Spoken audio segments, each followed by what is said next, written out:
మిమ్మల్ని బాధ పెట్టిన వారు పశ్చాత్తాపపడేలా చేసే 6 నిశ్శబ్ద మార్గాలు నా శ్రేయోభిలాషుల కోసం.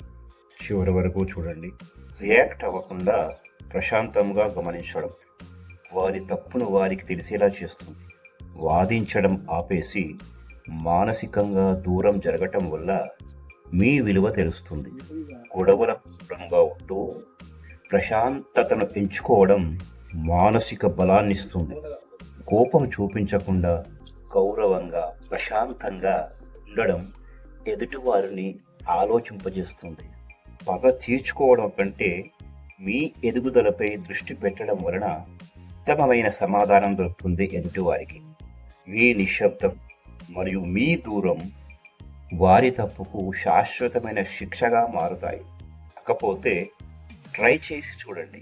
కాకపోతే అనుభవపూర్వకంగా చెప్తున్నా, ఇదే సొమ్ము అమ్మకపోతే మీరే నిర్ణయించుకోండి. మరిన్ని మంచి ప్రేరణాత్మక వీడియోల కోసం నా ఛానల్ సబ్స్క్రైబ్ చేసుకోండి. వేకన్ విత్ శరత్. Thank you.